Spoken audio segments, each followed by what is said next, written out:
Cynthia Williams. Are you on, Cynthia? Okay, Ron Vogelweed. All right. Oh, I know. I do that all the time. Sam Silver. I think Sam was participating remotely, so he might be on and also not able to let us know. Darrell is not able to be on. I think Chairman Scripps was not able to be on. I believe he's in Ghana. There's another He is story not, but Jill Rusnick is here on behalf of Chair Scripps. Great, thank you, Jill. Okay, Bill. Right here. Great, Bill Rue's in the flesh. Tanya Kozlowski here, yay. Dr. Overpeck. Here. Although he can get really good cookies in Ann Arbor. Yes. Let's see, that takes us to Director Messer from MEDC. I left him this morning, very deep in an agenda, so I'm confident he's not on. Do we have anybody from MEDC, Steve or anybody else? Okay, well, no, he's carrying our message, with the activities he was up to today, so that's a good thing. Dr. Meadows. Phyllis. Let's see, our friends from Ag. I know Director McDowell's not able to be here, but we've got some Ag folks. Kathy Anger and Jonathan Malik. Great. Kathy Anger and John Malik. Yep, great. Nice to have you. And then from Dow, Kevin Kolivar was not able to participate. Marnice is here in person. Present. Hi, Marnice. Brandon Hoffmeister is participating. I don't think he's on yet. Brandon, are you here? Okay, he texted and said he'd be joining a little bit later, so he'll join us. Director Hertel, let's see. DHA is Department of Health and Human Services represented on the phone. Yeah, Aaron Ferguson here.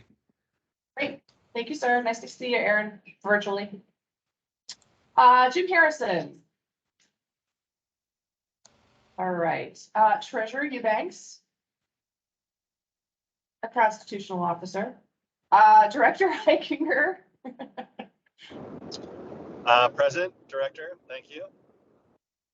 Thank you. Carrie Dugan. Hi, everyone. Hey, Carrie. Coming to you live from Detroit. We can tell from her background. Director Corbin from Leo, I believe, has an alternate. Hi, Chad Mercer here on behalf of Director Corbin. Great. Chad's here with us in person. Frank, I think I just saw Frank. Frank, walk in. Good afternoon. Hey, Frank. Nice to have you. We're welcome to sit at the table if you'd like. And we've got some additional agendas if you'd like that too. And then from MDOT, I don't think we have Director Ajaba. Is Niles on the line, maybe? All right, we don't have Niles. Great. All right. Well, I'm going to just stop and say if any council members joined us who weren't able to introduce themselves, I'm going to just take a pause and give you an opportunity to step in. Okay. I know we've got a couple of folks who are going to be joining us in our regularly scheduled process. Okay. So first I'd like to put the agenda in front of us. So what you're going to see on the agenda is an update on implementation. Led by Corey. We're going to talk about infrastructure funding, also led by Corey.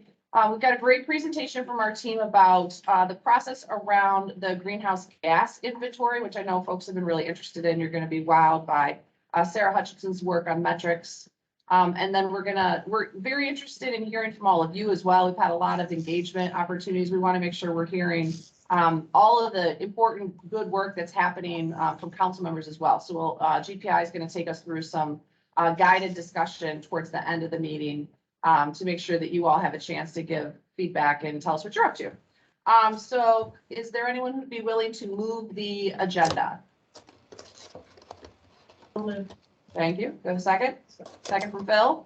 Any discussion on that agenda that I just laid out? I have to remind myself to look around the room too. All right, all in favor, say aye. All opposed, similar sign. Great. All right, so now I'd like to put the June 21 minutes in front of us. So do I have motion on that? So moved. Thank you, Frank. Second. Bill, thank you, Bill. Any discussion of the June 21st minutes? Anybody see anything that they wanted to improve upon or make changes? All right, all in favor, say aye. Any opposition? All right.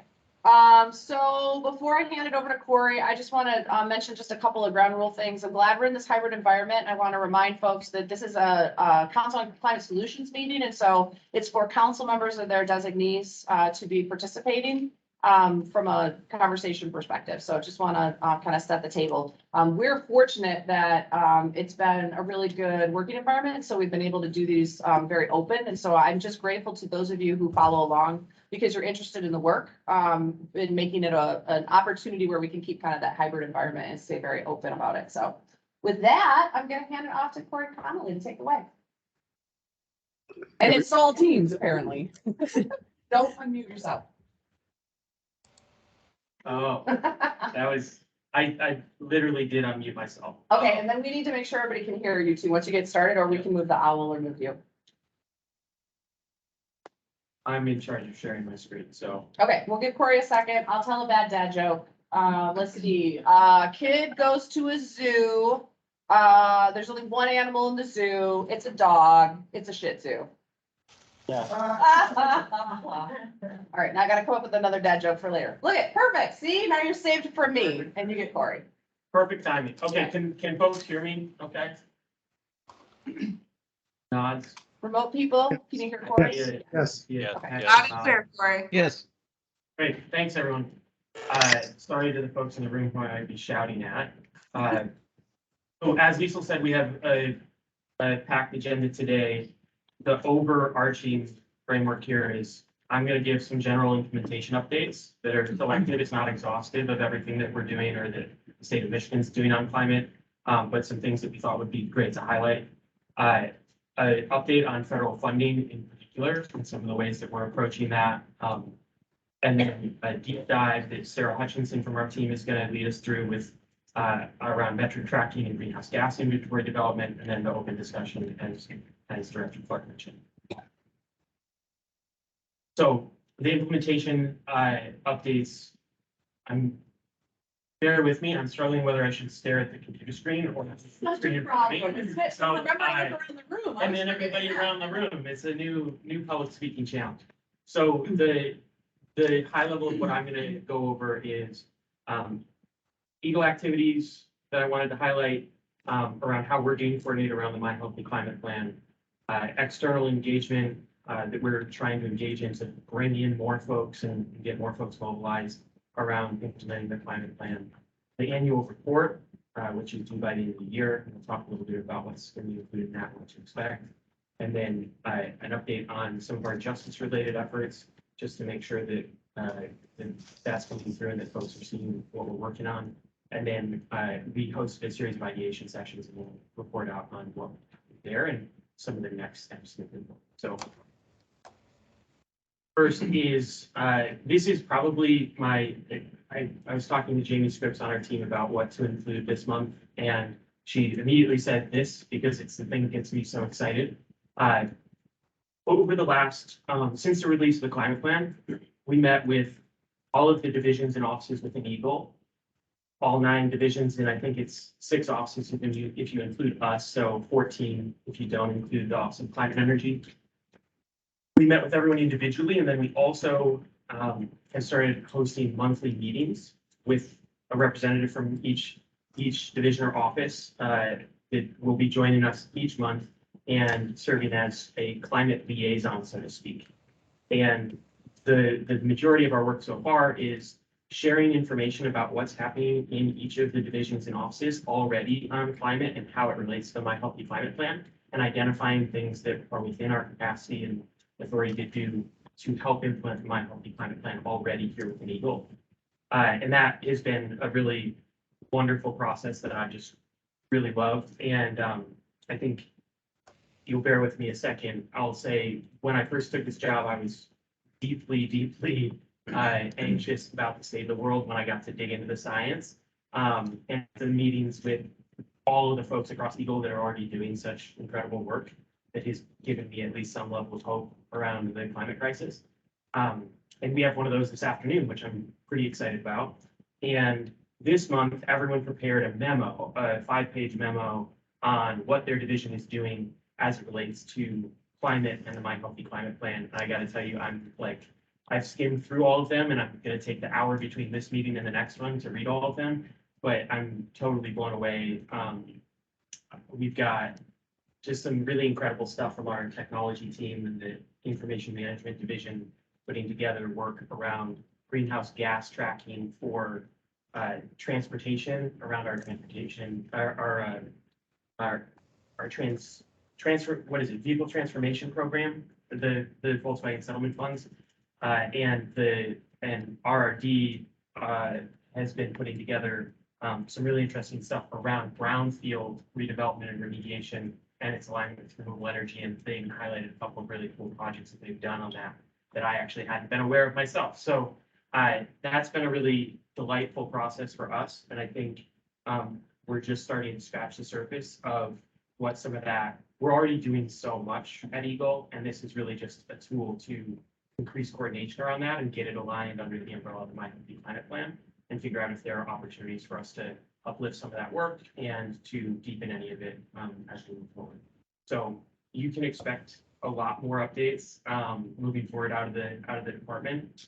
But this is something that we've been spending a lot of time on that probably won't see the light of day outside of some of our meetings. And then I'm sure we'll come up with some really awesome stuff to highlight over time.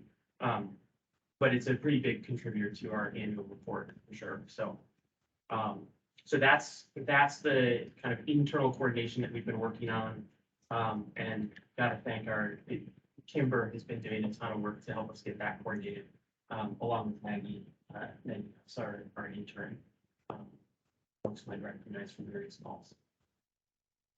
So that's the internal work that we're focused on at the moment. There's some other streams that are internal. I mean, it's most of our job is working across the various divisions and offices.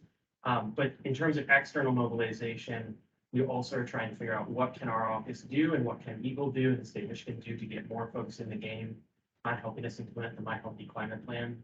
I think when you look at all of the stuff in there and the timeline that we have to do it, we need everybody involved.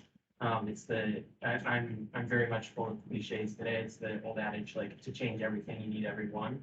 And that's the way we're trying to approach external mobilization. So the two major things I wanted to highlight, one is, I think it was just last week, the announcement of the Climate Core partnership between Eagle and the Office of Climate and Energy and the Michigan Community Service Commission. That is an opportunity that, inspiringly, the Michigan Community Service Commission was already developing and pulled us in kind of later in the game, but they had already mainstreamed the My Healthy Climate Plan into all of the requirements for the program. We announced it jointly last week, or maybe 2 weeks ago. Time is flying, but the overall program applications are due by December, and that is hopefully going to be we're treating it as a bit of a pilot, but hopefully it's going to put 30 to 35 AmeriCorps members in communities across the state of Michigan, working to implement around My Healthy Climate Plan and really serving as that kind of front lines and engaging communities. And the hope is that by proving that out, that we'll actually be able to expand the program in future years. So as far as AmeriCorps goes, like 30 to 35 members is not the biggest AmeriCorps program, but it is something that we're really excited about and think has the potential to really help us achieve a lot as it relates to My Healthy Climate Plan. The second item on this is the My Healthy Climate Conference. You'll see a theme on the branding, My Healthy Climate Everything. But the My Healthy Climate Conference, we're working with here within Eagle with the Environmental Support Division on a conference in April in Detroit. We've not finalized the contract, therefore I am not going to tell everyone a date and the location, but the tentative plan, it should be finalized in the next week or so. I was really pushing to try and have it all set for today, but sometime the next week or so or 2 weeks is to be able to share that more publicly. But the intention there is to move from obviously the planning to the implementation and figuring out how we bring stakeholders together to collaborate on implementing My Healthy Climate Plan at a conference So we'll be working, that'll help drive a lot of our timelines for having certain things ready, certain initiatives launched, things of that nature. So you can expect that to be forefront in some of our future meetings and communications. The annual report is due December 31st to the governor. Our approach is going to be to highlight actions and progress from beginning of the administration to present day. In future iterations, it'll be much more of an incremental, like what happened over the course of the last year. But we felt like it was important to highlight where we started, where we are now, and how and then we'll do annual updates from here on out. The structure is going to map the plan in general. It's going to have some overarching items that we'll provide progress updates on, like the greenhouse gas inventory, some of the logistical pieces and organizing pieces that we talked about with the climate liaisons and other efforts that we're undertaking at the office of people.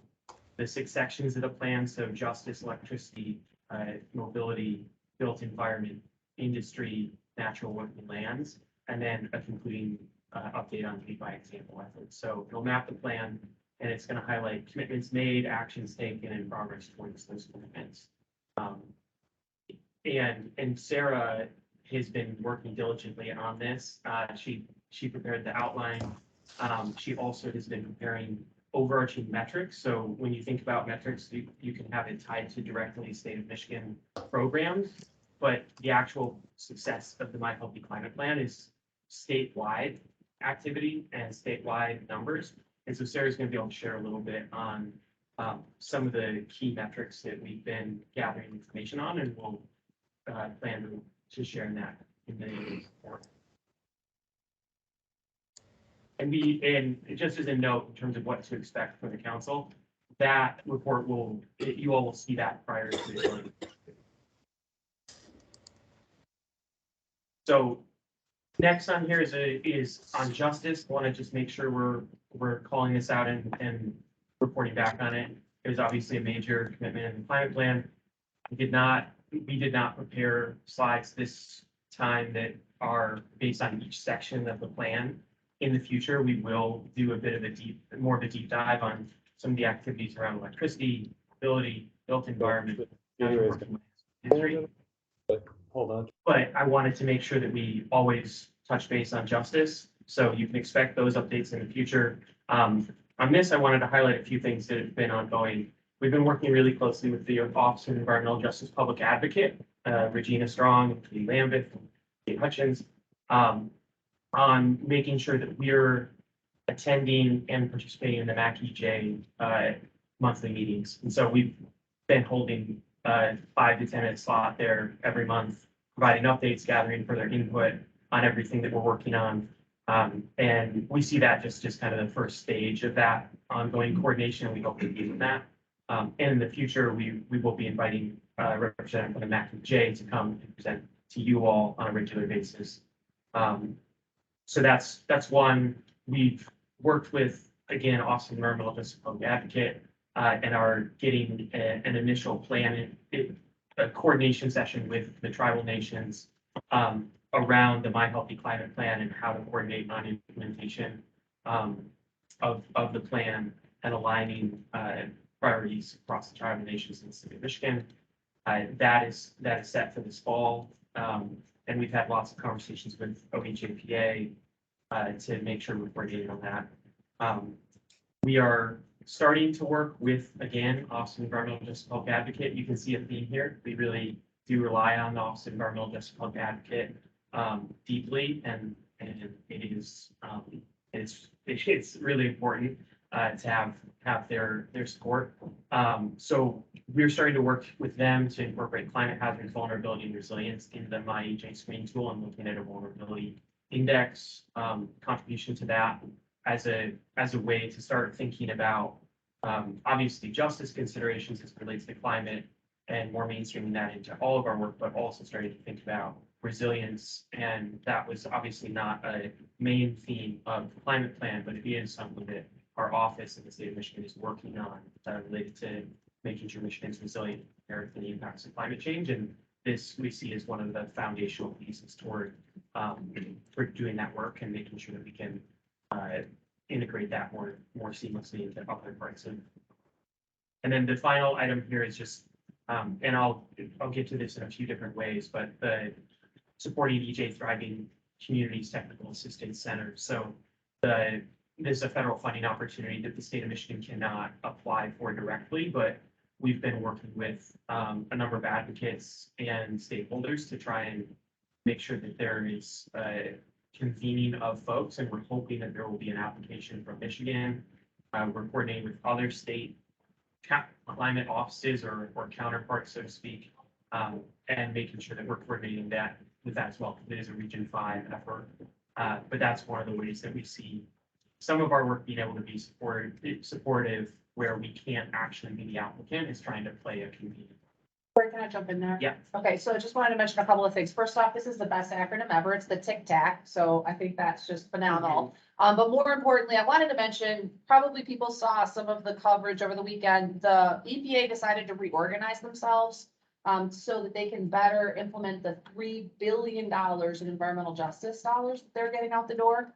So they've combined their environmental justice office with their external civil rights office. And they've created basically a structure that's on par with the way they handle land, air, water, et cetera. So it's a really exciting reorganization at EPA. I mention it in concert with this too, because the $3 billion are specifically not for states. It's specifically for community implementation. And so if it wasn't on people's radar, I just wanted to take 30 seconds and make sure that it was something people were aware of. You know, we're thinking this is a pretty exciting opportunity for the EJ community. And to Corey's point, it's something where, again, we're not applying, but we want to make sure that we're supporting Michigan communities and Michigan entities to be applying for that, so we can pull down as much money as possible. And that actually, I'm gonna dive a little bit deeper in a second on some of our areas of action and focus areas that we had announced previously and had some ideation sections around. But one of them is specifically focused on Justice 40 capacity building and technical assistance support and trying to pull those resources together and provide additional support for communities to apply for all of these opportunities. So we'll highlight that in a second as a part of some of the federal funding work and as a part of the ideation section. So it kind of cuts across a number of things we're doing, but I want to highlight that as something that is really important. We're thinking about this. There are lots of important conversations happening around Justice 40 and, you know, what is defined as a benefit, what's defined as a disadvantaged community, what's defined as climate-related or water-related funding. What our focus is when it comes to implementation of My Healthy Climate Plan is how do we make sure we get as many communities the resources they need to apply for those funds? Because regardless of what the definitions end up being, which is obviously a very important conversation, but regardless of what those definitions are, we need to be able to provide the technical assistance and support for folks to actually access and apply for those funds. Otherwise, we'll be unsuccessful even if we have the best definition. So that's our theory on this and where we're trying to focus our effort. And I'll talk a little bit next. So as alluded to, and it's the first one up here. So I must have done that intentionally. The action area updates, as you all know, last council meeting, we announced that we were going to focus on at least initially 5 action areas. Justice 40 capacity building, which I just mentioned, development of Michigan-wide greenhouse gas inventory, better increased coordination around federal funding for climate dollars, bringing home climate-related funding, zoning, permitting, and citing renewable energy, and repairing and weatherizing homes. And I'll walk through these a bit. We had 5 ideation sessions, as we called them. We shared a survey to start with all of you on the Climate Council, all of the work group members, as well as the Michigan Advisory Council on Environmental Justice.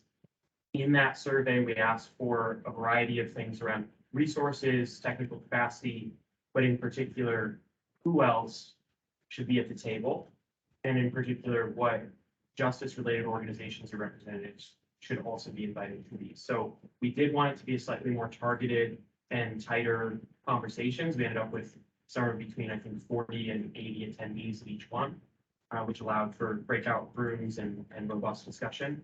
But the way we approached it was trying to start with the groups that have been deeply engaged in the development of the My Healthy Climate Plan, and then asking those folks to help us identify other folks who should be taken. So we hosted the 5 sessions throughout end of August and early September. The Justice 40, kind of going down the list here, the Justice 40 capacity building ideation session on September 8th. What came out of that is we are planning to, and we'll see, because we're gonna keep iterating and figure out what really works, because I think there are a lot of questions, but we're hoping to host a regular forum that will bring together technical assistance providers, nonprofit organizations, trying to bring Justice $40 to Michigan, and hopefully potential partners from disadvantaged communities.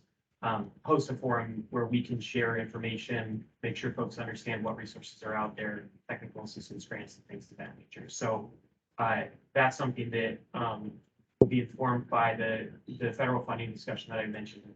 That I'll talk in a little bit more detail about that process later. But one thing to note here, for example, we've already through a grant through the Materials Management Division here at Eagle, we already have, I believe, 5 Lakes Energy is providing technical assistance support and hosting a series of webinars and workshops for local governments and tribal governments to help provide information and resources aligned with this mission. And those are the types of things that we want to make sure we're getting out to folks and sharing. So we'll be following up on that, but that's the main takeaway from that ideation session.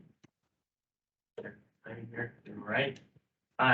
The second Michigan-wide greenhouse gas inventory, we had that ideation session on the 7th.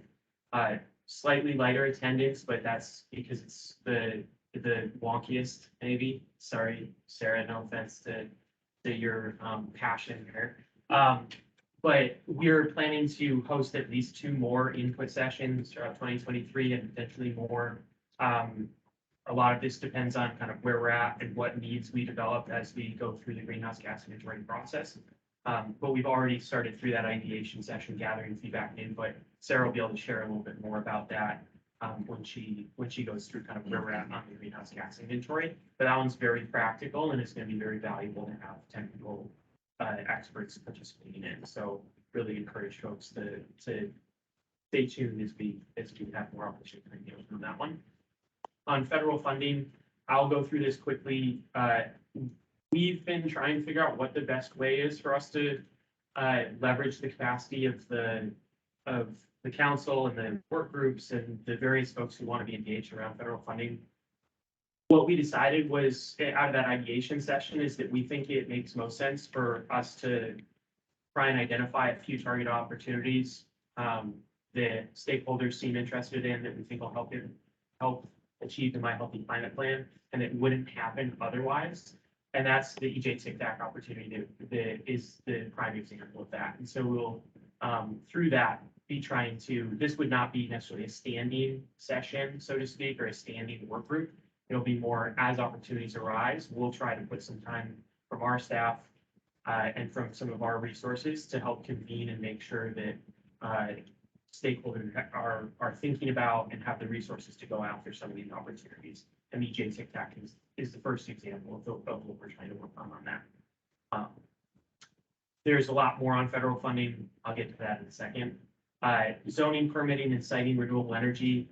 This one, I said that when I first took the job, I was like devastated by the gravity of what we had to do and how difficult it was going to be. This is the issue that is the most difficult to me. And I probably should stop emphasizing that quite so much, but it is concerning. And we do have to figure out how to go faster. We had the ideation session on the 23rd. We had a lot of great participation, robust conversation on policy, around education, around a whole variety of ways to approach the issue.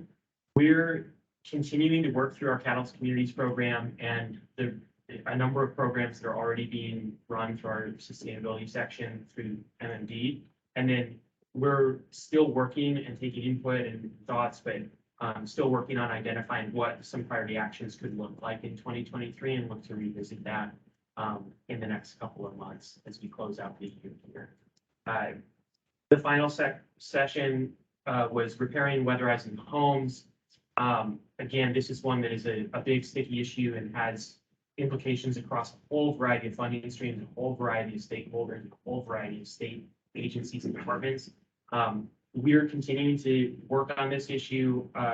Just yesterday, I participated in the low-income energy policy board retreat with with the entire time focused on particularly these challenges around making sure that we're getting weatherization dollars out the door, addressing the deferral issues, the walkaway problems.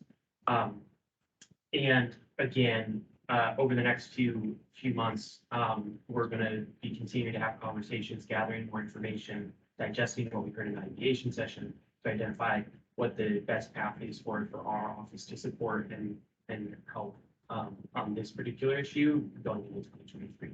So that's the summary and the next steps for each of the action areas. They will continue to be focus areas for our work as we go forward for our team and across a number of efforts across the state of Michigan. And my next section is we have a guest speaker here. Is Jane on? I saw Jane. Hi, yeah, I'm here. Jane, so I'll give a quick background, then I'll hand it over to you. So we had those 5 action areas. If you look at the climate plan, there were, I think I counted at one point, like 48 actions, commitments, suggestions, and then underneath each of those, there could be 10 different focus areas for us to work on. And so we picked 5 things that we thought were important and we thought could benefit from some concerted action state level and could leverage external stakeholders. We're hoping that you all, everyone on the council and folks attending this meeting can see, and just writ large, can see the My Healthy Climate Plan as a menu of options of things that you know that we've stated are priorities, and that if anyone wants to take these on and drive action on them, that we will be at the table. We want to be there and we want to help and support.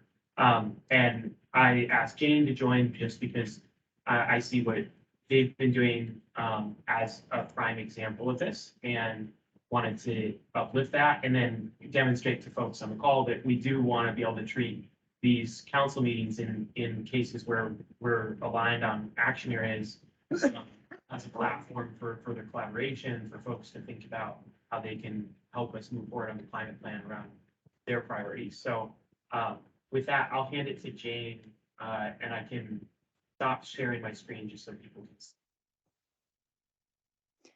Awesome. Thanks so much, Corey, for inviting me to be here. My name is Jane McCurry. I'm the Executive Director of Clean Fuels Michigan. We are a nonprofit trade association for the clean mobility industry here in Michigan. And Corey asked me to speak specifically to our efforts on a clean fuels policy or a clean fuels standard today. Clean Fuels Michigan has been working with a number of our members and partners to advance conversations around a clean fuel standard over really the past couple of years, but more intensely over the past few months in Michigan. To give a little bit of background on the policy, a clean fuel standard essentially sets a carbon intensity metric for transportation fuels. If you meet that carbon intensity metric, you generate credits. If you don't meet that, you have to purchase credits. And so it's a comprehensive transportation fuel policy that's technology neutral and reduces the carbon intensity and thus the greenhouse gas and harmful emissions from the transportation sector writ large. So obviously cleaner fuels benefit more. So, you know, it's comprehensive of biofuels, electric vehicles, hydrogen, natural gas, propane. Any transportation fuel is a part of this policy. And so we see it as a really great way to bring together a large tent of clean mobility and clean energy advocates and industry partners to have a big climate impact as well. This policy, like Corey said, was elevated in the My Healthy Climate Plan.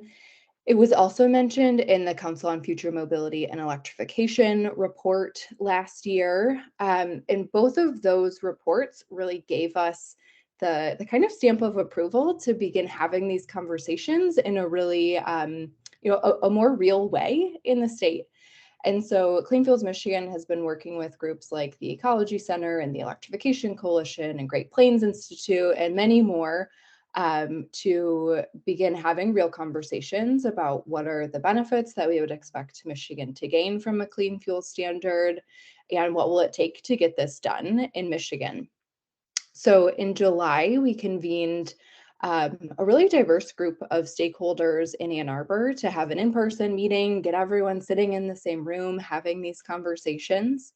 There were participants from the auto industry, charging station companies, biofuels like ethanol interests, the soybean committee, environmental advocates, and more. So it was a really interesting group of folks coming together for the first time to start having serious conversations about pursuing this policy in Michigan. And it's an open invitation. I would encourage you all, if you have questions about the policy, if you have concerns, if you're excited about it, come join our regular meetings. It's a chance to hear where this group is at, get questions answered, voice concerns. We are very much open tent and interested for anyone and everyone to be there and ask their questions and be a part of the conversations, because it's still early days, right? We don't have a campaign launch. We don't have a campaign name. We're really trying to grow the tent and build excitement about this as a policy opportunity for Michigan. So reach out to me if you would like to join that, or if you recognize the other names of partners that are convening this group, feel free to reach out to them as well. Would love to hear any of your questions about the policy. And to one of Corey's points, this is just illustrative of the work that Clean Fuels Michigan does as a trade association. We try to facilitate these kinds of conversations, bridge the gap between industry and environmental advocacy in the clean mobility space. And so I really appreciate all the work that the council is doing, and I'm really excited to be here as a supporter and help implement some of the great ideas that came out of the My Healthy Climate Plan.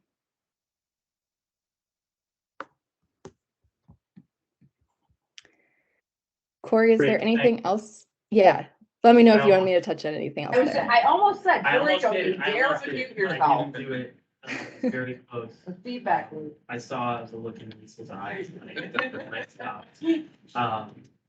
But I will go ahead and share the screen. But thank you, Jane. That was wonderful. And I think I'll just, as I'm pulling this up, I'll highlight that one of the, there's limited capacity in terms of what we can focus on. But there are also some things that are just better suited, like legislative proposals and coalitions make a lot of sense to get a broader stakeholder group. And we're really grateful that Clean Fuels is taking that on and thinking about that and pulling things together. And it's an example of, it's going to take a lot of different efforts to figure out how we implement various sections of the plan. And it's a great opportunity for us to align with the priorities of the council on future mobility electrification as well. So I'm going to go through a quick update on some of the federal funding approaches to federal funding we've been taking. It is not exhaustive. There is a ton of work going on. The Michigan Infrastructure Office is coordinating across state government. Julie Stablin from our team here at Eagle is leading and running point on our programs across energy, climate, water, everything, and interfacing the Michigan Infrastructure Office.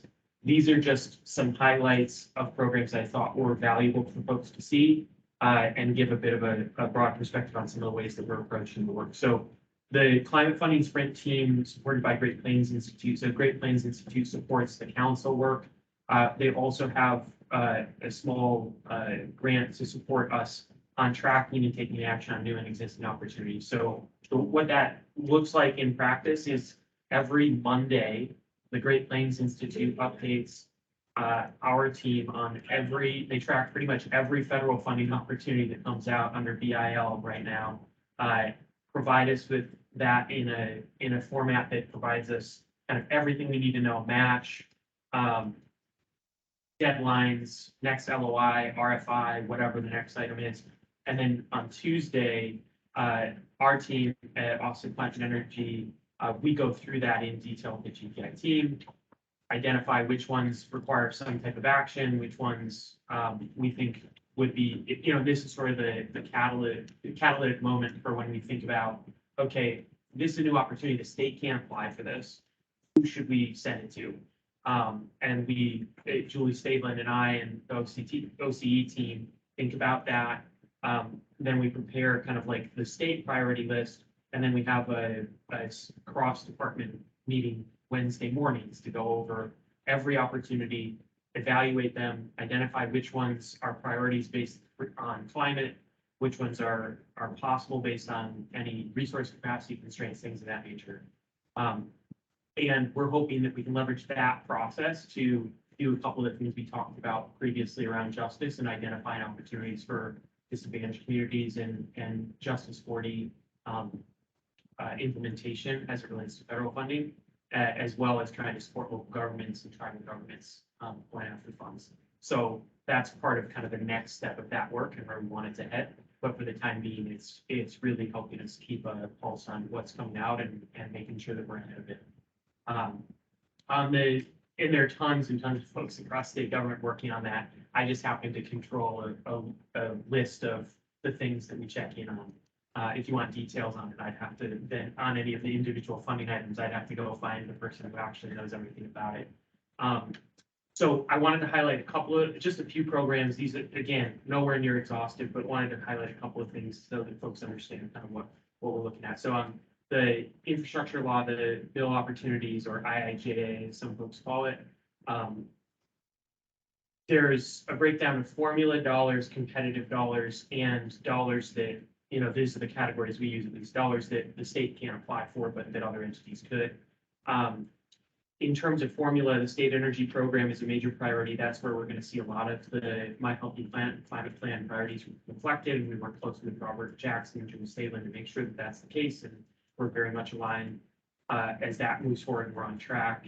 The National Electric Vehicle Infrastructure Program, I saw Judd stepped out, but Eagle, along with MDOT, OFME, and others have been working on getting that together. And that was announced. Michigan was one of, I think it was 32 states that were approved early for the plan. And there will be more next steps on that coming out. But I think it's 2 weeks ago that announcement was made on the auto show. I think there's a funding opportunity related to grid resilience that Eagle has been coordinating with the Michigan Public Service Commission on to improve resilience of our electric infrastructure. That's not formula though, right? Right. Just. Yeah. So that one is not for it. Yes, sorry. So the first two are examples of formula. This one would be an example of competitive. Then the other items here, I'm just highlighting because they're things we're focused on. But again, it's all a cross-department collaboration. So Advanced Energy Manufacturing and Recycling Grant Program is something that Treasury has been working on. I think it's all Larry there. And as well as MMD from our side, from Eagle, thinking about, this is in particular looking at former coal facilities and coal communities and offering opportunities in advanced energy supply chain recycling opportunities.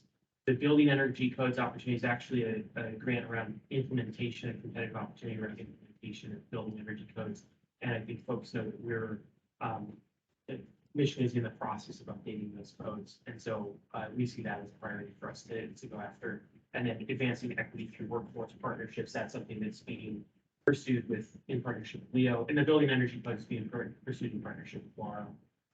But the advancing equity through workforce partnerships is being pursued in partnership with Leo and is looking at workforce programs for the solar industry.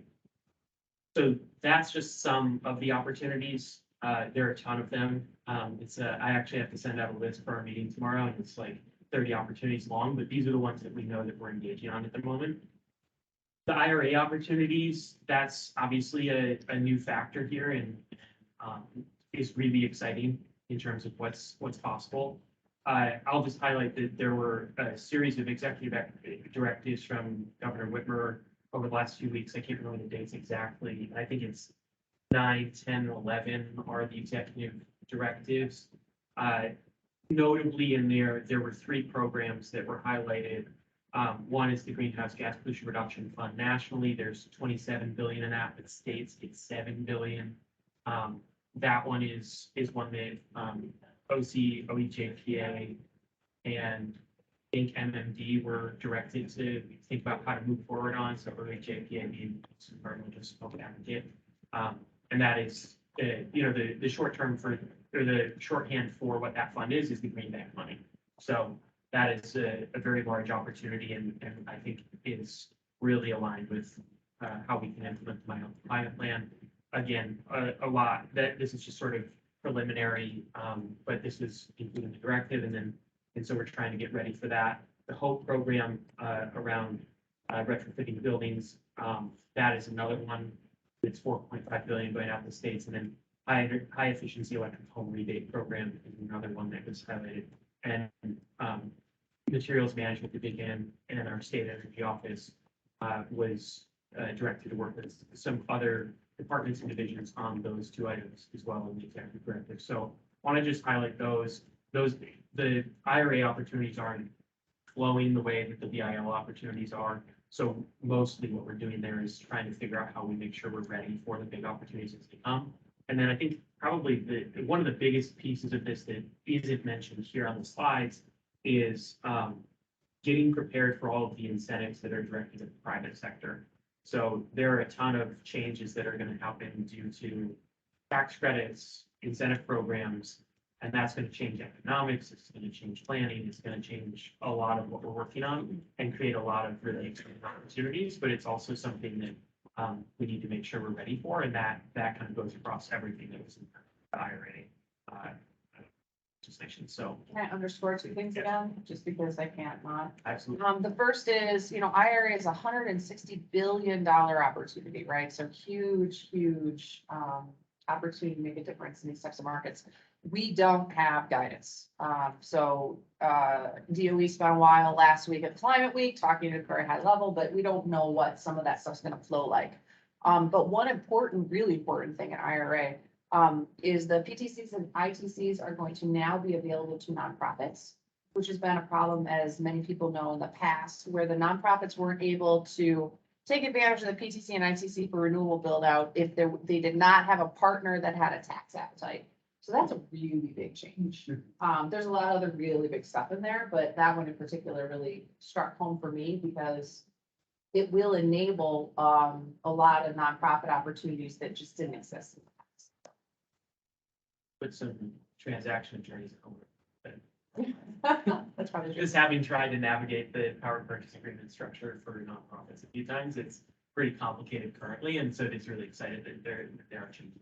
So, those are both great points. That is my overarching update. We're going to have lots more to talk about as it relates to federal funding.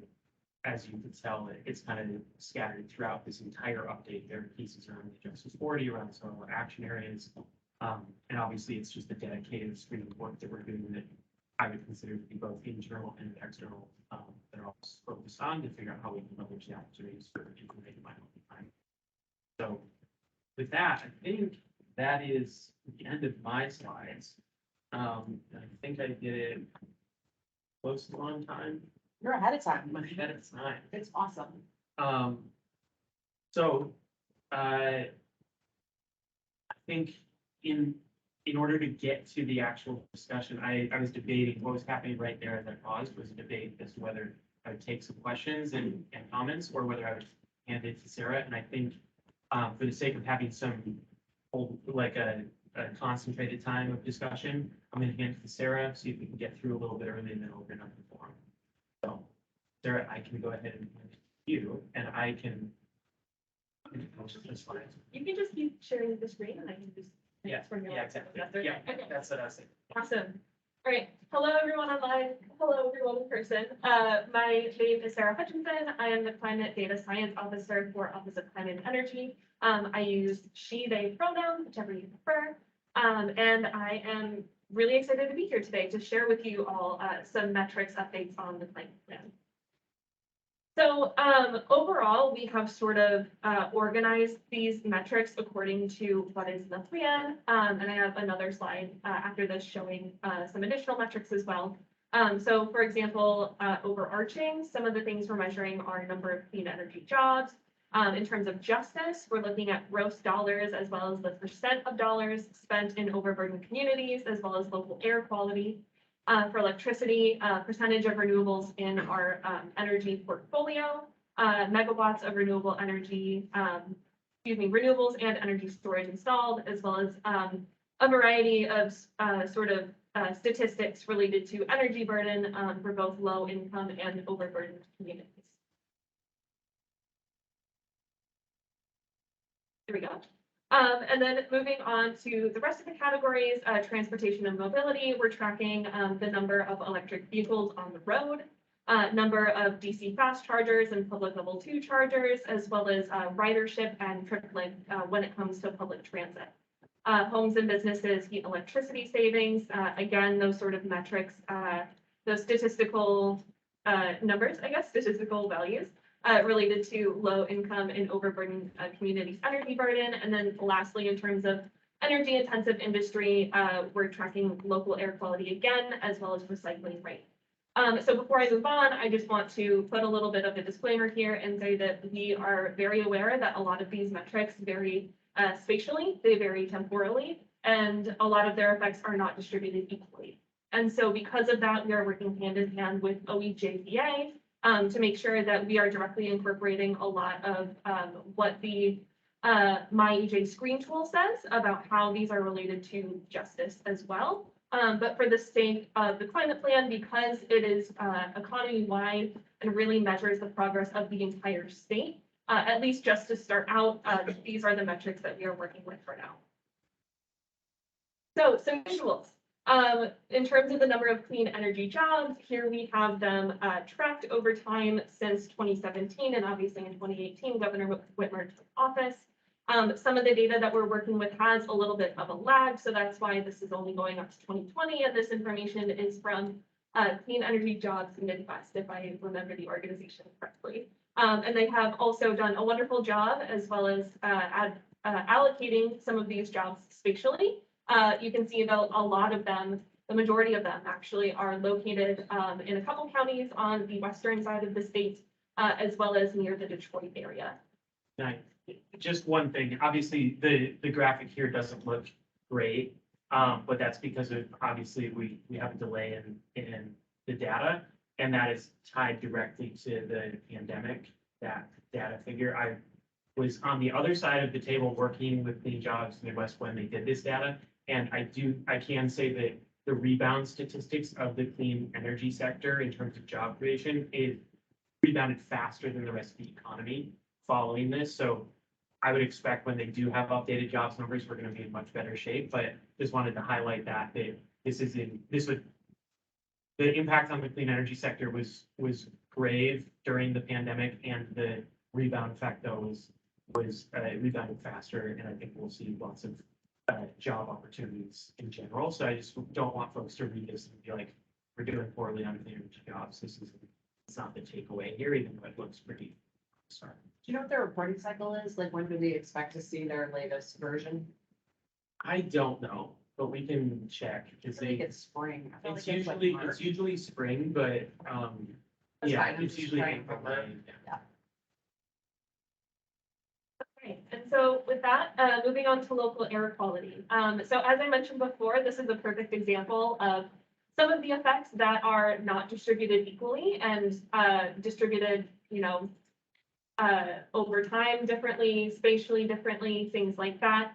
So we are going to be taking a lot of time and putting in a lot of effort to sort of look at this information in a cohesive way that is better than just, snapshots at certain periods of time on the reporting website. But as you can see, there are cities and neighborhoods that are consistently within the sort of top 10 of moderate air quality, as the sort of graphic shows below, which for those of you wondering if there's a number associated with that, it's 50 on the air quality index. That's when you kind of get into this sort of yellow area.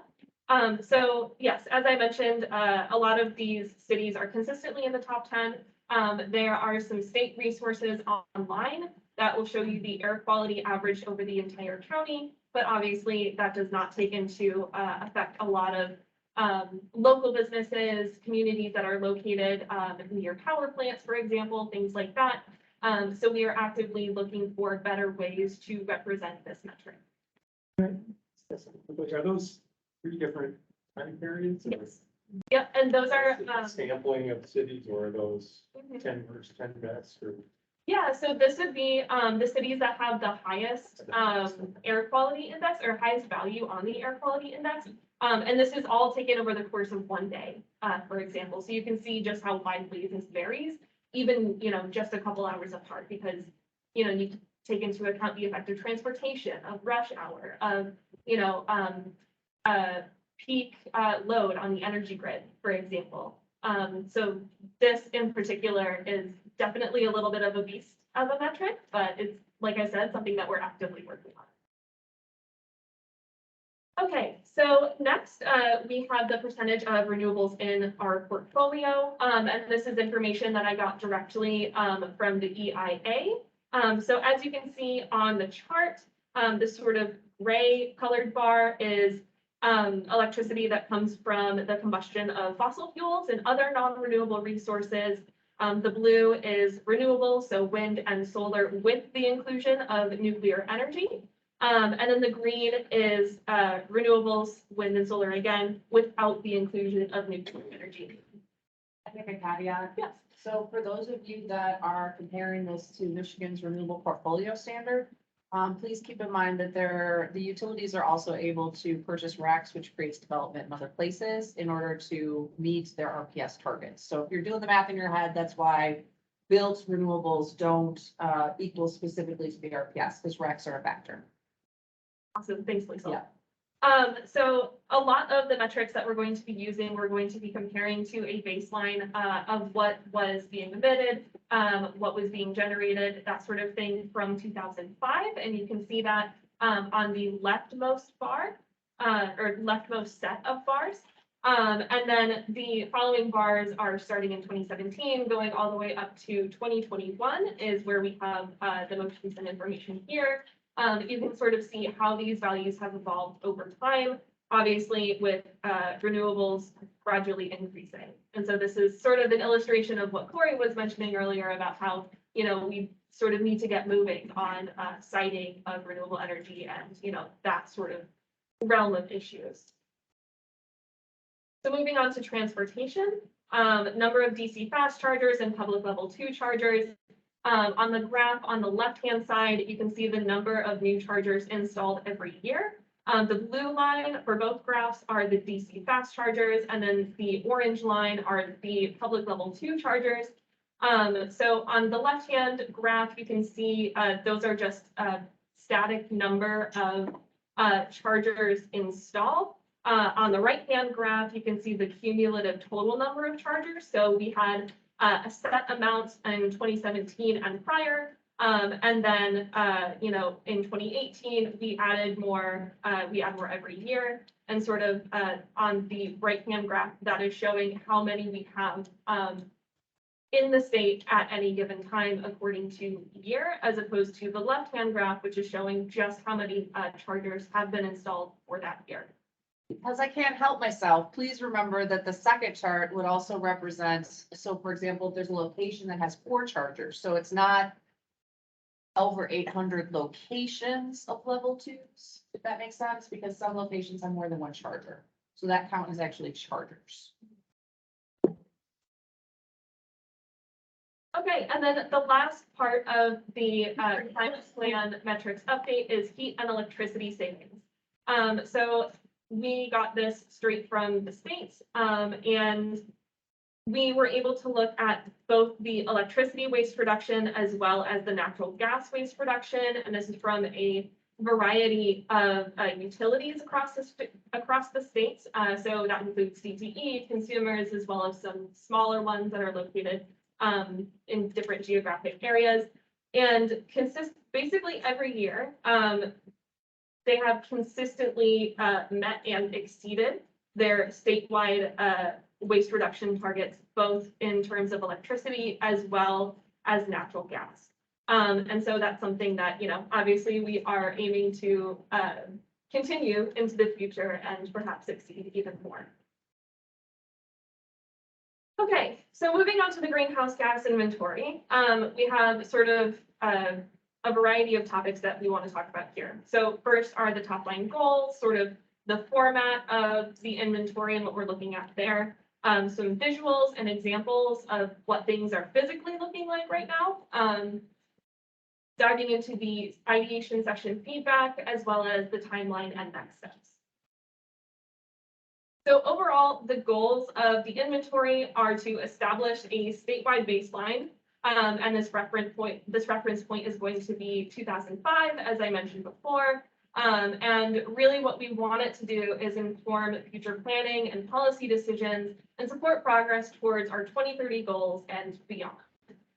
So not only do we want to use it locally within the state, we also want this to be able to be compared to other states and sort of be able to collaborate with others about where we can reduce our emissions in different sectors. Not to mention, we also want this to be a starting point for counties and municipalities to be able to create their own inventory. And last but not least, we want this to be a communications tool for any interested parties. So starting off with the format, in terms of the process, we are going to be using the EPA SIT, also known as the State Implementation Tool, as the framework. It is broken up by sector, so that includes electricity, land use change in forestry, energy intensive industry, things like that. Categories that are very, very similar to the climate plan. And just as a clarification, the SIT includes transportation under the umbrella of energy. It does not count it as its own sort of individual category. So what we're going through now is either replacing or verifying the default data that is included within this tool with Michigan specific data, because we really want to make sure that we are providing information that is as accurate and as usable as possible. So in order to accomplish this, we've been collaborating with a variety of people and teams. We're in the process of creating an action team to sort of help with the technical assistance aspect of this. We've been collaborating with a variety of EGLE departments as well as DTMB, as well as, reaching out to other parties as needed if we're unable to fill the information gaps with the people that we already are in contact with. So in terms of the end results, Corey mentioned an annual report. We will have an annual report for the climate plan at the end of this year, but we will have an annual report once this is actually able to be completed. And as I mentioned before, I will walk you through the timeline of that a little bit later in the presentation. And we also want to have an interactive web page. We want this to be something that is easily accessible to people, something that provides really clear and concise visuals for people to work off of. And really, we want to be transparent about how we are calculating these numbers, as well as, how the state is accomplishing its goals. So, for example, some challenges that we're running into, the emission scope is sort of unclear. We want to include scope 1, scope 2 emissions, but we are running into a little bit of trouble with scope 3 emissions. And a lot of that is due to what else is listed down below on the slide, which is, the issues of double counting between sectors, generation versus consumption, as well as, do we want this to be a bottom-up versus a top-down inventory? So I mentioned some visuals and examples. So let's get right into it. So I have created a spreadsheet of data sources, and this is a screenshot of it here. This is all of the default data broken up by module in the EPA SIT that is included within the tool. And so this is information that we will be verifying and moving forward with, either replacing or including in the inventory as we sort of go through it module by module. And then this is kind of a look at all of the data sources that we need to fill in, or an example of what that looks like. So it's separated by tab in each module. We're working on the energy sector first, and then moving on with the other sectors in future iterations of the inventory. We are working on the energy sector first, not only because it is the biggest or one of the biggest sources of emissions within the state, but also because, like I mentioned before, it includes transportation. And so those two together provide for a pretty big chunk of Michigan's emissions. So this is an example of what those data sources will look like. Those will be in the column right next to these variables that we have to fill in. And so then what we want to do is eventually translate this data, and Minnesota has a wonderful, wonderful example of what we sort of envision this looking like. So this is their greenhouse gas emissions dashboard that you can Google online. So they have in the blue what their historical emissions are, and then in the green how things need to progress in order to meet their targets. And then you can break this up in really any way you want.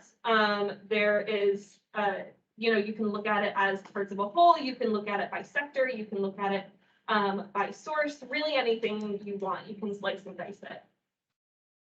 And again, another example here, in terms of looking at things by sectors and sources, you're able to hover over the individual parts of the bar graph in order to get more information about that. It separates it by economic sector as well as emissions sector.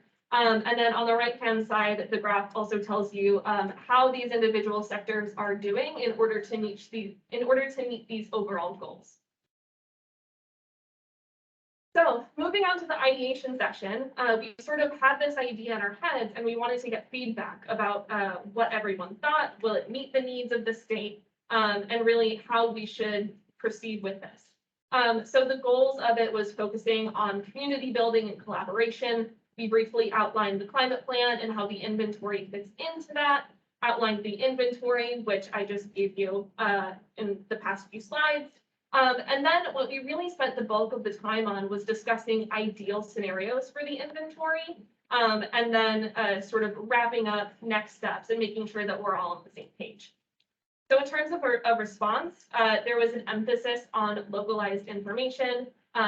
Municipalities and localities and organizations that were sub-state level really wanted to make sure that they would be able to use the state inventory in order to sort of kickstart their own inventory, or make sure that they can use it as a starting point, or some source of information that is not just what's available federally. And then there was also a large emphasis on incorporating greenhouse gas emission considerations into statewide decision making. So some examples included, if a new pipeline gets built, what does that mean for the state's goals? If one is in operation and chooses to be shut down, what does that mean for the state's greenhouse gas goals? And they also recommended building out further than just using the EPA SIT framework. And this was something that we were also considering on our end as well, for capacity reasons, and in order to get something workable out the door that we can, use to sort of inform policy and planning, like I had mentioned before. We're using this framework because it provides a lot of good background information that we otherwise would likely have to spend years building ourselves, and really streamlining the process, and sort of marrying the two ideas of having an individualized inventory, but also making this something that is doable within the time frame of the next couple of years. So what we did is, you all saw the spreadsheet that I provided an example of above. I sent this out to all of the participants within the ideation session. If I remember correctly, there were about 45 or so. And as of today, we have received 2 submissions back. We were really hoping to crowdsource a lot of information because this is such a beast of a task. And so we're working through the submissions that we have, also trying to get more submissions where possible. And so from here on out, we're sort of, reassessing and looking at where we want to go from here in terms of data source gathering. So looking at the timeline moving forward, I mentioned the master document or that spreadsheet multiple times. That's complete. We have the layout for it, and now we're just working on filling it in. And then right now we're sort of in the long stretch of everything in terms of gathering state-specific data and information, once again, specifically for that energy sector. An estimated timeline is that this will take about 8 to 10 months. And we have some sort of interim goals underneath for each of the modules that comprise the energy sector under the SITS definition. And so then, once all of this information is gathered, we would put it into the tool itself, use default data for the other sectors that are not energy, generate figures, write a draft report, and then send out the report for comments and edits. And then once all of that is completed, publish it and plan for the second iteration, where we take the sectors that we used default data for, and then sort of go through the same exercise of finding Michigan-specific information that we can use to either verify or replace what is already in the SIT. And then hopefully by that point, all we'll need to do is just update it, and we won't have to go through that exercise of finding all of these different sources anymore, and we'll have everything in one place. So in terms of next steps, as I mentioned before, we're identifying information gaps for each SIT module. We are also reviewing the list of interested action team participants to see where we can sort of fill those information gaps. And so we'll be making selections based off of that. But also, as Corey mentioned, opening this up to the broader audience as well of the public, because we're having such an emphasis on crowdsourcing and really making sure that everyone's opinions are heard and they're voiced. And then after that, we will begin exploring and gathering our information. And yeah, hopefully that will be done in the next 8 to 10 months, as I mentioned. But of course, all of this is somewhat subject to change, depending on what challenges and what obstacles and roadblocks that we run into. And so with that, I believe that is the end of my section. So thanks, everyone. Ooh, a lot of work. Yeah. All right, thank you, Sarah. Yeah, I heard somebody clapping. I'm supportive of that fully. If you want to clap at home while muted, you're welcome. So we wanted to hold this time, and I'm going to stop presenting, and I'm going to hand it to Doug Scott from GPI to facilitate some further discussion. But I think one of the things that we're really hoping to do is hear from all of you about what you're working on and anything that aligns with the climate plan. Obviously, very much interested in feedback and questions as well, but really interested in using this time to share information about whether. So I'll hand it over to Doug. Great. I hope I can steal your thunder. Thanks, Corey. Hi, everybody. Good to see you virtually. I'm sorry I'm not there in person. Let's do a couple of things to Corey's point. That was a lot of stuff that Corey and Sarah just hit you with, and a lot of information. And I'm not sure how much of it was new to you. So if there are questions that you have, we'll take just a few minutes for questions for Corey and Sarah and Director Clark, if you have questions for her as well about any of this. I see Peck's hand up first, so go ahead, Peck. And folks in Lansing, let me know who's got their hand raised there, and then we'll call on you. But let me go to Peck first. Yeah, thanks. That was great presentations, really much appreciated. Kind of fire hosey in the sense that there's a lot to digest and it's going to take a while to get used to it, but it'll be really interesting to see as it develops. And I'm sure we'll get copies of the slides, so that'll be good. But one thing I liked a lot was the, I can't remember which one it was, but one of the early metrics highlighting the geographic distribution of those metrics. In other words, it's always great to see the time series or histograms versus year, but I think a lot of people will relate to these metrics more if they can see how things are changing geographically, in particular, if things are changing in their part of the state. And I know that could be a little dangerous this early in the game, because it's not going to be changing so much in many parts of the state. But it might also sort of be a kick in our pants to make more effort to distribute the resources equitably across the state. And I'm thinking of everything, but one really good example would be environmental justice money, because that should obviously be going to our urban areas, our communities of color, preferentially, but there are other parts of the state that are kind of left behind now and that have a lot to benefit. And it would be nice to be able to show everyone that everyone is benefiting from this transition. Thank you. I can take some of that, Pack. So we are working with the feds as they're interpreting what are they gonna consider response to Justice 40 implementation, to make sure that dollars are equitably spread. So there's a couple of different metrics there. Well, they're figuring out their guidance. So some of it's coming through EPA and the Office of Environmental Justice and External Civil Rights, and then some of it's coming through the White House. CEQ built a new tool that's tracking deployment of those dollars. And so we will be obviously following instructions from our federal partners. And then from a state perspective, there are also components of that are flowing directed to the departments through guidance and appropriation. So not specifically climate, but branching off into water for a second. The $2 billion supplemental from the spring required that a component of those dollars be focused on communities that are under 10,000. So, there are a few different metrics like that. And I can tell you my poor finance guy's head is just spinning, tracking what are the requirements for dollars to be spent based on state, based on federal, and then based on funding source. And then how do all those pieces fit together? But your point is certainly well taken, not only in the way that it reflects in the climate metrics, but also how it impacts communities from a dollar spent perspective. Great.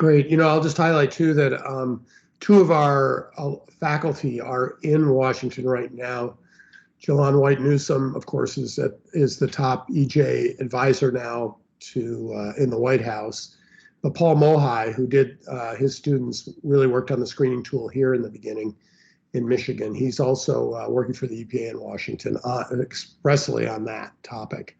So if we see things that need to be kind of incorporated in that to make it more broadly beneficial to Michiganders, it might even be worth getting in touch with them and trying to influence, not in a bad way, but just sort of give them feedback on how they're doing this.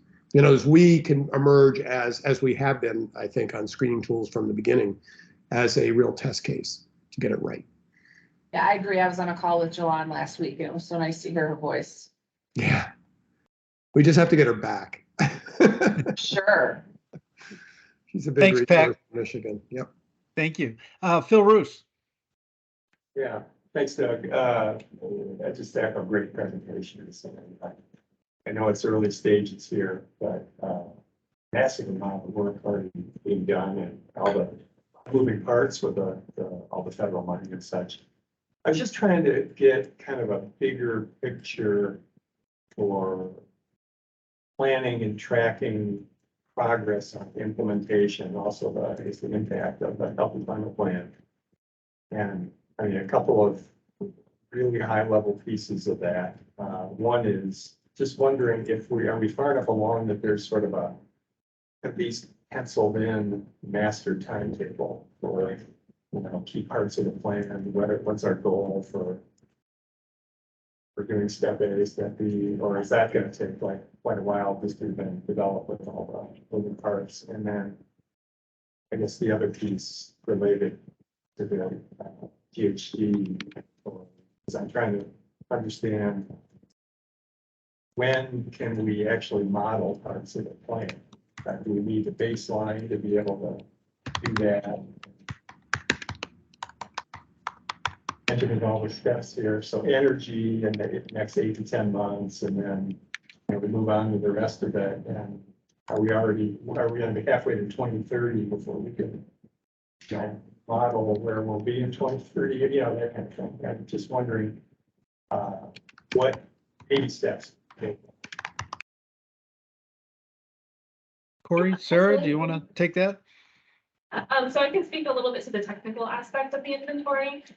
So the projection tool is something that also comes along with the state implementation tool. It's something that is sort of separate with that. And so because we're sort of figuring out how to define a lot of these like baseline metrics and sort of source data that way, we haven't really talked about projections or modeling much at all yet.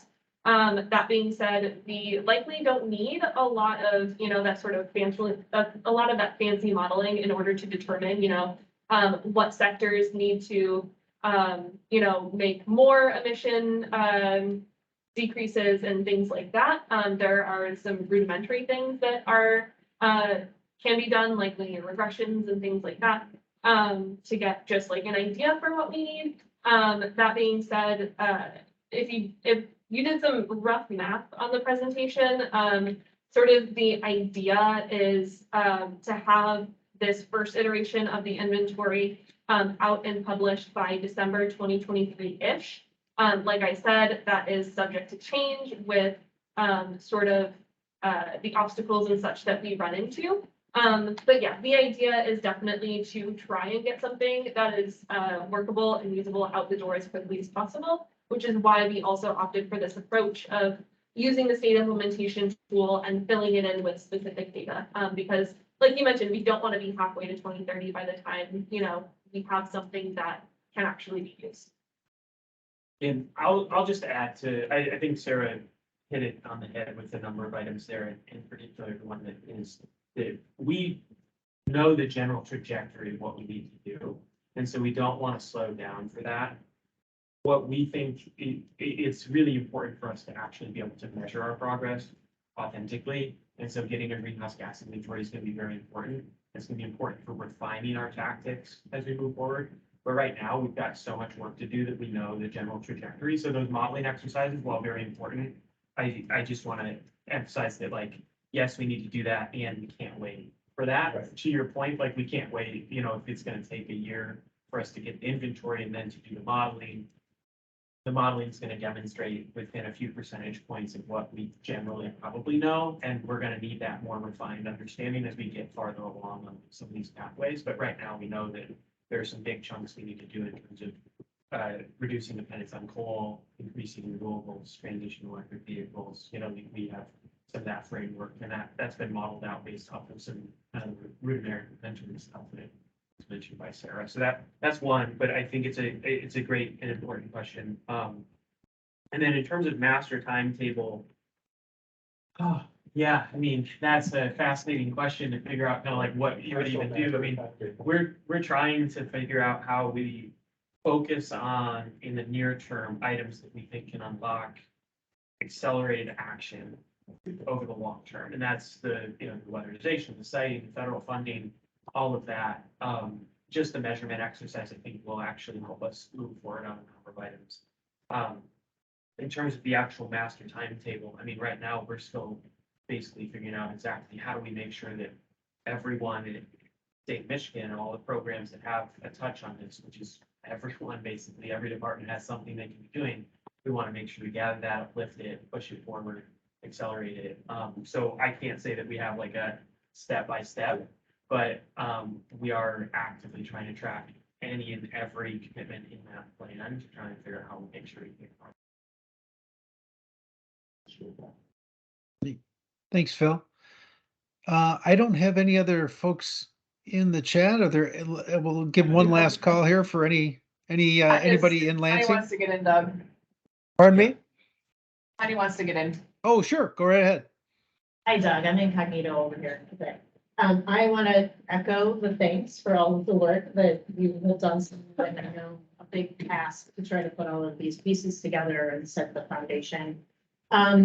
This goes, I think, somewhat to what Pat had suggested, but I'm curious if there is a way or an intent to align some of that, of the like EJ screen tool to the data that you provide, so that we have some level of demographic understanding of the folks that are impacted, overlaid with the type of data that you're collecting for the GHG issue specifically. Mhm. Yeah, definitely. And a lot of that touches as well on data availability. So as long as that information is available in sort of that geospatial format, that is absolutely something that we're trying to do and trying to consider. And so as we sort of, go through this exercise, we'll see what's available and what isn't. And that's sort of the beauty of the MIEJ screen tool, is that you are able to add on, those context layers, that you can provide yourself, and you're not just limited to what's in the tool. So to answer your question, sort of a long story short, yes, that is definitely something that we are considering moving forward. And I'll just add on the kind of the broader framework around the metrics tracking. We'd like to get to a point where we're providing that update regularly via an external website. It says, here's where we're at, here's where we need to go. Folks can figure out kind of what pace we need to be putting in chargers, what pace we need to be transitioning electric vehicles, what pace we need to be installing renewables. Kind of the real world translation of what the greenhouse gas inventory is going to tell us. And so any input or thoughts from folks on data sources that you think are particularly frequently updated and robust, and that you think, and ways that you want to see that represented, we're really interested in. This is sort of that first cut in forming the annual report, but we're hoping that this is something that will eventually turn into a public-facing dashboard that we can have progress toward the goals of the climate plan regularly updated. And so that kind of question right there is like, what layer can you add on that is pulling from the EJ screen tool or other data sources that would represent some type of justice-related screening is really valuable and noted. So we'll think about that. Obviously, we want it to be simple enough that it's not like we're just providing, it's not just Sarah's entire job is pulling metrics from every corner of the internet and world, but we're hopeful that we can get kind of like a standard set of metrics that we're tracking that we can share out with everyone. And so if folks have thoughts on that, we're all ears. Thanks, Tanya. Let me do a last call, but then I want to shift into something that Corey mentioned too, because the goal is to, as everyone has said today, is to try to, this is an all of Michigan plan, not just the state of Michigan government. So the question becomes, from a council member standpoint, what are some things that you're doing that would enhance the implementation of the My Healthy Climate Plan, or at least be in advancing of the goals of the Healthy Climate Plan? And we know that some of you are undertaking efforts, but what we wanted to do in this last section, in addition, if you have other questions, that's fine, but also want to try to get from you some of the things that are going on that are outside of the efforts that Director Clark and her team are doing, so, and the other state agencies. So Carrie, I see your hands up, so go right ahead. Always the introvert. It's good to see everybody. I'm sorry I'm not in person today. I'll just highlight a couple of things we're working on, and if you want to know more, you know how to find me. First up, this is on some of y'all's radar, is this conversation around energy storage, sort of the flip side of renewables. Right now, there's Energy Storage Grand Challenge happening down in Chicagoland at Argonne National Lab today and tomorrow. Some of our colleagues are down there, which is great, so that Michigan is represented. There's going to be a convening October 13th at a location in Detroit that you're all invited to. I believe it's going to be the Detroit Symphony Orchestra around 5 o'clock for just a social gathering under the topic of energy storage in Michigan. So I encourage anyone who's thinking about that space or interested in that space to come and join us there. Other stuff that I'm working on in my shop, a couple of things. In the CHIPS Plus Act, there was the passage of the 3 years in the making Foundation for Energy Security and Innovation, bicameral and bipartisan support. This is the first ever Department of Energy Foundation, and it's something my team and I are working to stand up. It is national in scope, as you can imagine, but the name sort of gives it away, and how it got bipartisan bicameral support. I'm not, I have my fingerprints on it, but I'm only just trying to raise that in this audience because as you all know and have heard me soapbox on, I don't want our friends on the coast to view us as flyover territory. And so that's another interesting space, and it's a C3. It's separate from the Department of Energy, but related. And that's all being worked out right now. So flagging that as an opportunity. Other stuff, I'm shocked that Peck didn't mention our ongoing efforts to try to see our wonderful public university, University of Michigan, go blue, be a big supporter to the state. And Peck is really leading that charge. So hats off to you, sir. And you should just know that that's a live wire to come back and talk to us about. Other things, just, as in person is a thing again, and I've been out on the road, spent some time in Aspen, really drew the short end of the stick on that trip. And, it's sort of a Chatham House rules. If you've gone to Aspen Institute, you know that. But again, I think just really interesting opportunities for Michigan and the Midwest to shine and lead in this space. So related to that, another half of my shop, what we do is on scaling up climate tech solutions. And I'm particularly excited to support a number of Michigan-based companies that have the backing of sort of the billionaire cabal that cares about climate. And so I just raised that in this audience in terms of how we speed and scale these solutions and these efforts that you all are leading within government, to consider where we have novel companies, novel technology companies in this space that can help us achieve our goals. I think we're very lucky to have, there's two that stand out to me that we work with. But I do see that as another area, maybe an adjacency, Corey, to all your work, is where's the VC community in Michigan on what you're working on and how robust is it? I think that's an interesting conversation. Why don't I leave it there, and anybody who wants to chat, you know how to find me. Thanks, Carrie. I'm hoping at some point you come out of your shell, that introverted state that you've got. Peck, your name was used. Would you like to respond there? You're on mute, Peck. Yep. There you go. Yeah, I don't want to go into too much depth, but we did meet with Corey and Zach in the office, and we talked about kicking off an effort to coordinate among higher education institutions across the state. And we are hiring two people, one on communicator, one more of a program coordinator. And Corey and Zach Zach's gonna help support it initially, and just so we can have some meetings virtually probably. But what we're gonna try and do is really mobilize that higher education community across the state. So we have trusted relationships everywhere, not just the University of Michigan trusted relationships.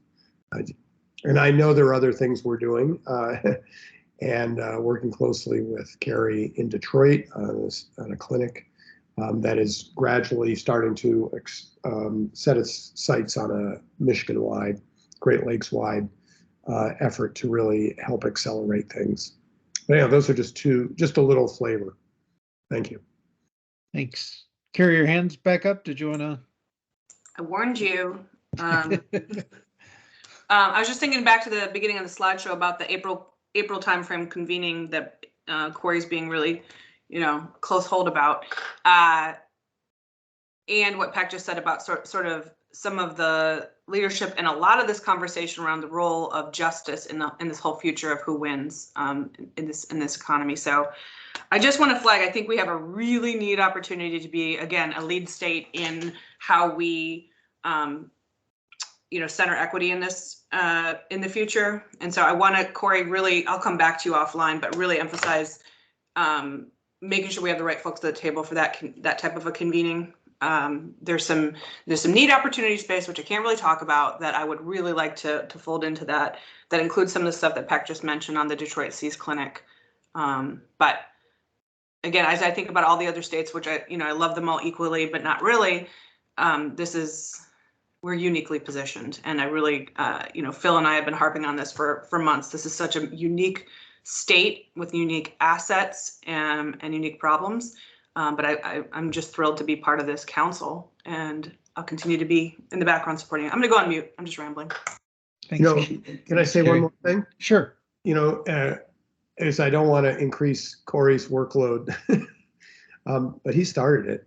And, I think we really need to get, I think what Carrie is implying is we really need to think through that meeting as much as we can, because it'll be a wonderful opportunity. And I know, Corey, when we talked about it, we talked about the different, bringing the university group together in that meeting, but there might be a way to bring a number of groups together.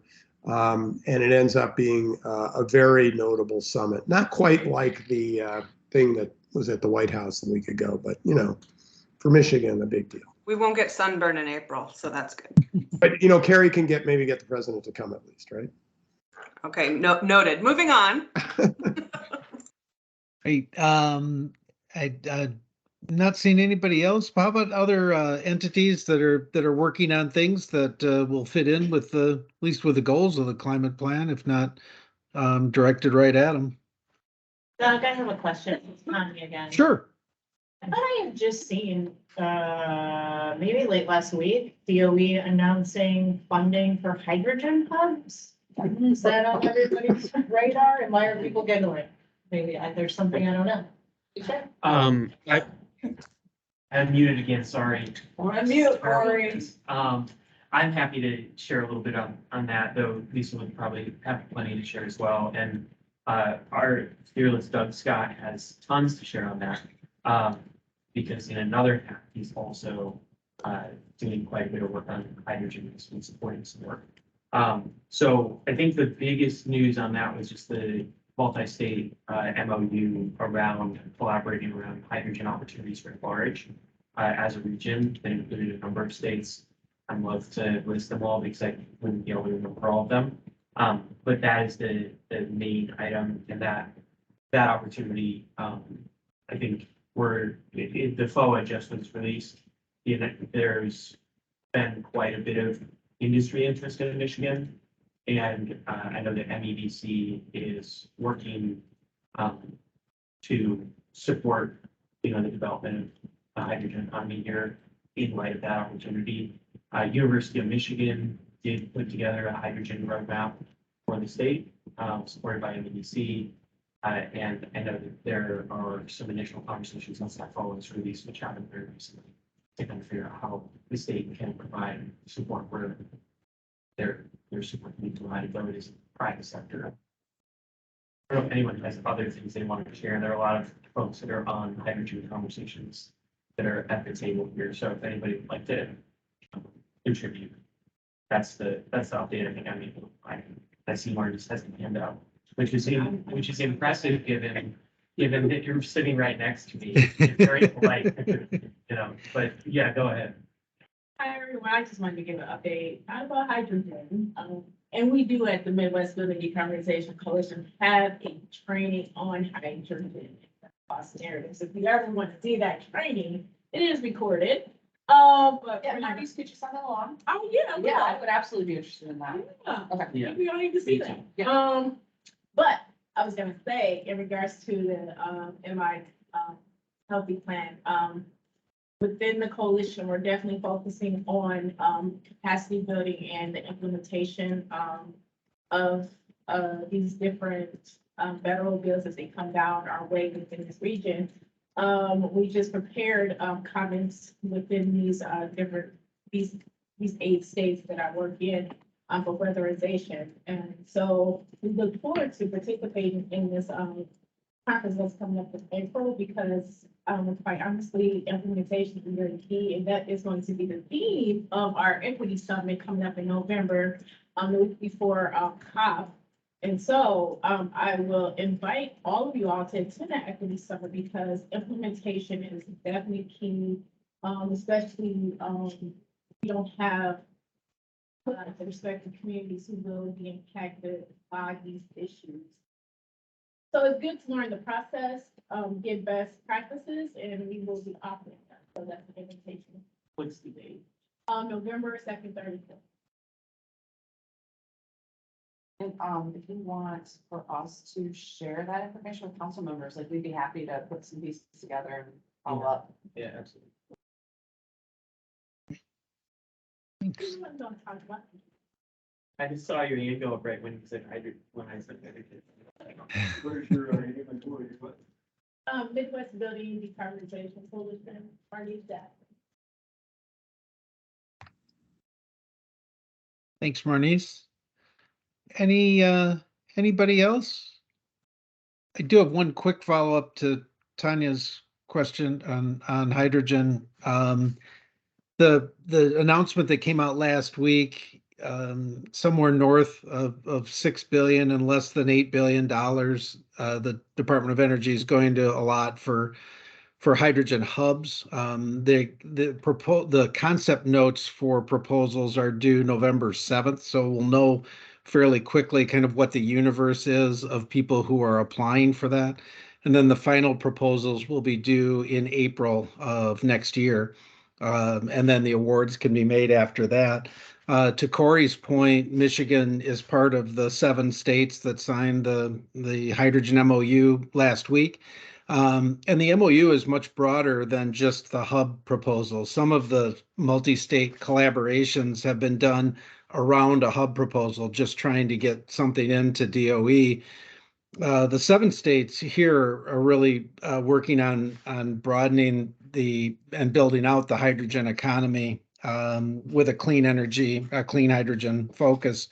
And so the hub is one part of that, but not the sole reason for the collaboration. So we would expect to see a lot of collaboration on things like permitting and siting and infrastructure build out and incentives and the other pieces that will go into building out the hydrogen economy. So there's really kind of 2 tracks there, Tanya. There's the multi-state collaboration and then the hub proposal. And you may see some subset of those 7 states get together on a hub proposal to DOE.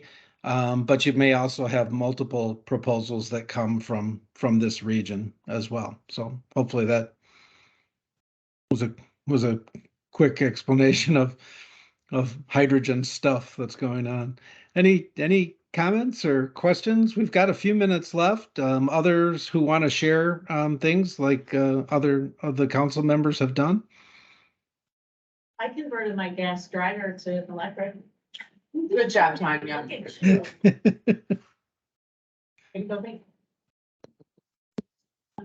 Good. I'm continuing to find the well-connected EV corners of Michigan. Yep. Great. I'm not seeing anybody in the queue. Is there anybody in Lansing who's looking to speak? Sorry, just come. Any of the other agencies who are represented who want to talk about some of the things that they've got going on? I know Corey talked about it during his Judd got all presentation. excited when you said that, Doug. I did, but I don't know that I could squeeze it into 4 minutes. Well, I got faith in you. Go for it. Goodness. So just another news. When President Biden was here in Michigan at the auto show, he made an announcement that Michigan was one of the first grouping of states to receive approval of their national electric vehicle infrastructure plans. So that was a big step, big milestone towards our unlocking the $110 million formula funds that Michigan will be using to deploy fast chargers along alternative fuel corridors across the state. And we're currently working on some next steps regarding implementation between NDOT, OFME, and EGLE to start operationalizing our plan and those resources. I will just allude to it, but the Council on Future Mobility and Electrification will have its annual report coming out soon. And this is a follow-up to the announcement out of the Office of Future Mobility and Electrification last week with Governor Whitmer, or 2 weeks ago, excuse me, regarding the state's future mobility strategy, which basically includes a lot regarding more sustainable transportation modes and increased capacity within the state for shared mobility and BMT reduction, as well as in propulsion. So those are the big ones for now.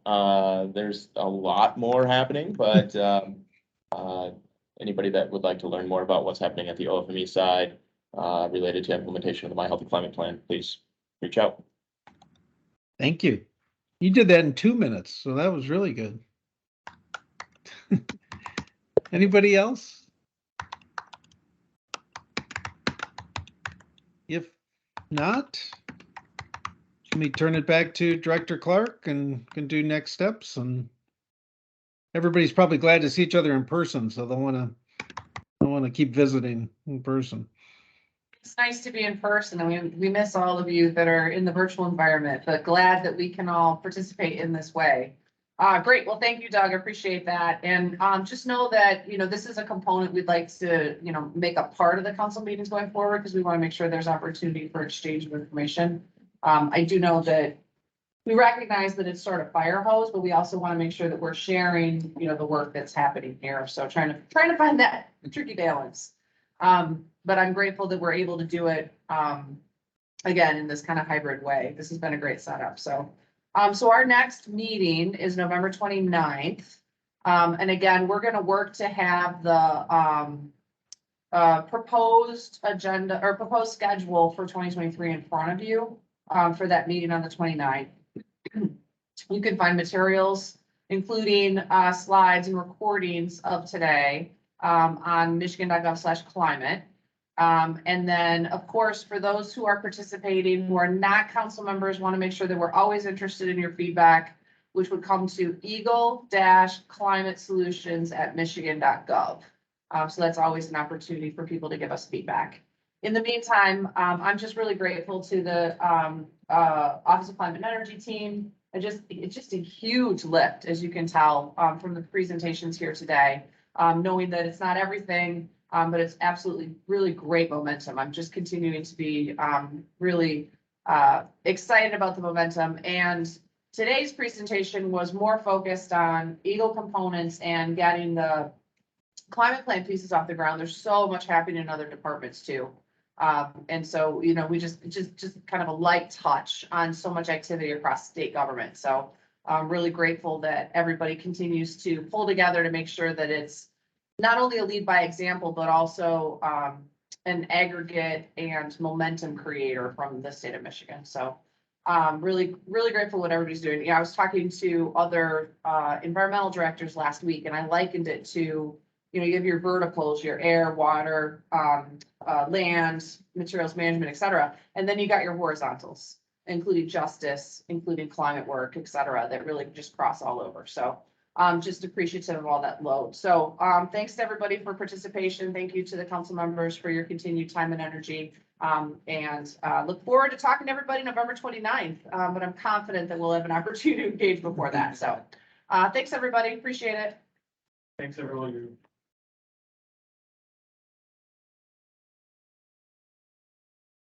Good. This sound is